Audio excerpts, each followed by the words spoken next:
আসসালামু আলাইকুম। শুরুতে আমি স্মরণ করতে চাচ্ছি আমাদের যে মাইলস্টোনে স্কুল অ্যান্ড কলেজে যে নির্মম মর্মান্তিক যে ঘটনা ঘটেছে, সেখানে অনেকে শহীদ হয়েছেন, আহতরা এখনো হসপিটালে। তাদেরকে স্মরণ করতে চাই জুলাই গণ অভ্যুত্থানের শহীদদের, আহতদেরকে। সেই সাথে স্মরণ করতে চাচ্ছি আমাদের এই ভূখণ্ড বিনির্মাণের এই যে জার্নি, এই যে যাত্রা, সেখানের ভিতরে যতগুলো আন্দোলন, যতগুলো সংগ্রাম রয়েছে, সেখান থেকে বললে 18, 90, 71, 47 কিংবা তারও পূর্ববর্তী সময়ের যতগুলো আন্দোলন সংগ্রাম রয়েছে সবগুলোকে আজকে সারা বাংলাদেশে গতকালকের ঘটনা এবং এর মাঝে অনেকগুলো ঘটনায় আমরা দেখতে পেয়েছি। সেখানে বৈষম্য বিরোধী ছাত্র আন্দোলনের ব্যানারকে ব্যবহার করে নামে বেনামে অনেক ধরনের অপকাণ্ড করার চেষ্টা করা হয়েছে এবং হচ্ছে। এই সম্পর্কে আমরা যেদিন আত্মপ্রকাশ করেছিলাম সেদিনই আমরা সতর্ক করেছিলাম যে এই ধরনের কোনো কিছু বরদাস্ত করা হবে না।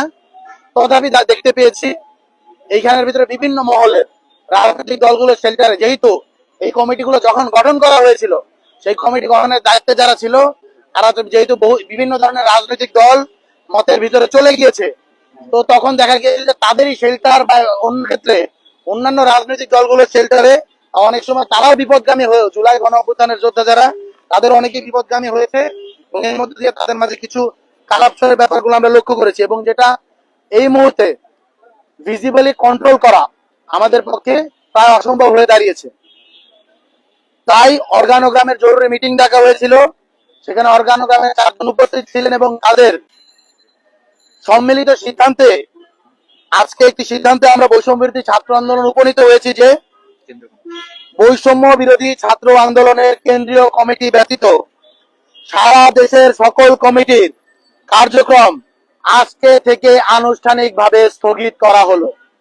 আমি আবারও বলছি, অর্গানোগ্রামের সিদ্ধান্ত মোতাবেক বৈষম্য বিরোধী ছাত্র আন্দোলনের কেন্দ্রীয় কমিটি ব্যতীত সারা দেশের সকল কমিটির কার্যক্রম আনুষ্ঠানিকভাবে স্থগিত ঘোষণা করা হচ্ছে।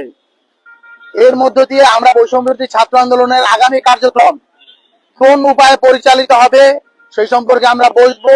একটা রূপরেখা তৈরি হবে। বৈষম্য বিরোধী ছাত্র আন্দোলন জুলাই গণ অভ্যুত্থানের প্ল্যাটফর্ম, জুলাই গণ অভ্যুত্থানের স্পিরিটের সাথে সাংঘর্ষিক কোনো কিছুই তারা বরদাস্ত করবে না, এই জিনিসটা আমরা স্পষ্ট করে বলতে চাই এবং তার জন্যই আজকে আমাদের এই বড় ধরনের সিদ্ধান্ত নিতে হচ্ছে। তবে এই কথাও আমরা বলে যাচ্ছি, যারা বৈষম্য বিরোধী ছাত্র আন্দোলনের ব্যানারে থেকে জুলাই গণ অভ্যুত্থানের ঢাল হয়ে জুলাই গণ অভ্যুত্থানের স্পিরিট ধারক ও বাহক হিসেবে থাকার জন্য, এই গণ অভ্যুত্থানের ব্যানারকে বাঁচিয়ে রাখার জন্য, প্ল্যাটফর্মের সাথে কাজ করার জন্য যারা প্রস্তুত রয়েছেন, তাদেরকে আমরা একটা কথা বলতে চাই, এখান থেকে কোনো প্রকার আপনি আর্থিক কোনো ধরনের সুবিধা বা কোনো ধরনের ক্ষমতার অপব্যবহার সুবিধা পাবেন না।